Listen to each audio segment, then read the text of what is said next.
That's the kind of grilled cheese when you make it for somebody, they got to sign a waiver first. That is it. Look at that second bite. You know, if you're going to make a grilled cheese, make a grilled cheese. Today's subject, grilled cheese. Is it a grilled cheese? Is it a melt if you put something else in there?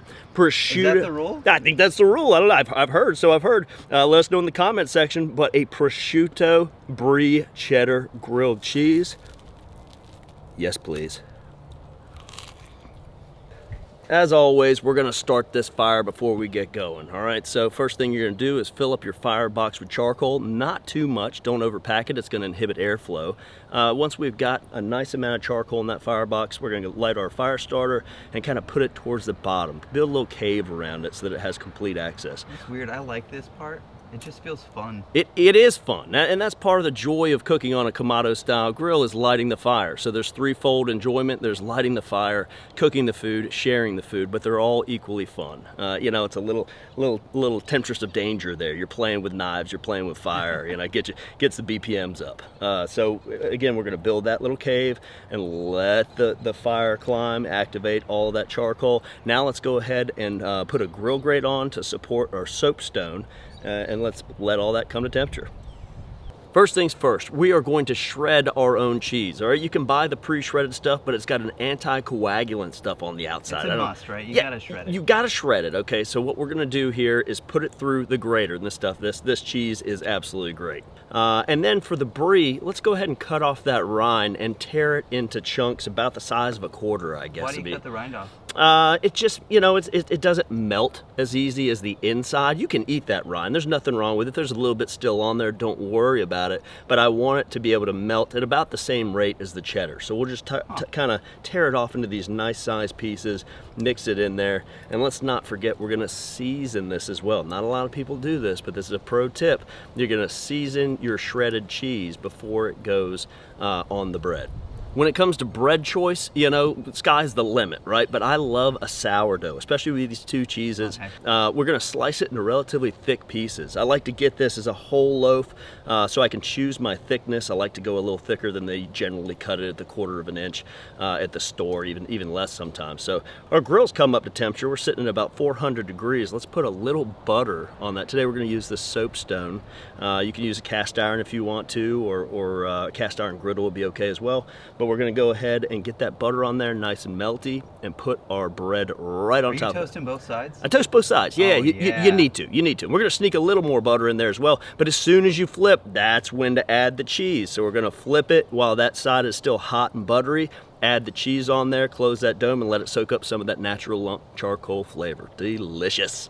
So I think we've been about 3 minutes here, letting that melt. And I just got some store-bought prosciutto. We'll toast it off just a little bit. Let's take a look. Yo, that's it. See how it's still a little tall here? It's still melting out. If we were to cut into that, you'd still see the individual strands. But perfect opportunity for us just to wake this prosciutto up on that hot stone. We're not frying it per se, but it'll just kind of... That's a fun trick. Yeah. And it shrinks it up a little too, which I like. And you don't have to be too careful with it. Oh yeah. Just right there. And that'll help melt that a little bit too. Dang. Look at this just kind of shrinking up. Oh yeah.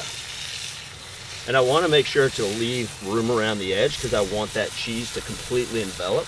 Yeah, look at what's it's doing right now. Yes. It's like dancing on the side of that bread. That's silly. Oh wow. And then at this point, I'm going to use my knife again and kind of flip this piece on that piece very carefully. And then give it a little positive pressure. I think we're good to bring it off. It's got nice thumpability, if you will, okay? Good golden color. And I like these pieces too. Oh yeah, the chips? Yeah. Just we'll slide that on. That is a sandwich. Woo! Beautiful. And we'll just go right down the middle. Come on. Oh yeah, that is 3 Saturdays on a Tuesday right there. I'll tell you what. That's my. If you're not so to check this out, yeah. A, B, or C. If you're not saying A, I don't think you're paying attention. Like that's where you buy. We're going in for A right there. That is incredible. I'm gonna do that, hedge my bets a little. Whoa, crunch. Mm-hmm. That's the kind of grilled cheese when you make it for somebody, they gotta sign a waiver first. That is it. Look at that second bite. You know, Lord. if you're gonna make a grilled cheese, make a grilled cheese. You know, that is a Kamado Joe style grilled cheese right there. And the textural contrast to that sourdough, toasted off in the bread, the brie comes and smooth things out. The salt from the prosciutto, bam, right in there. Lovely. In the comment section down below, let us know, is this a true grilled cheese, or it is considered a melt because we put something other than cheese in there? The rules change. I still think it's a grilled cheese, you know. Definitely. And is it grilled cheese or griddled cheese? Anyways, a lot of controversy out there. Folks, if you enjoyed this video as much as we enjoyed cooking it for you, don't forget to do all the things. Subscribe, like, do leave a comment. We love reading and responding to those. And from our backyard to yours, cheers and happy grilling.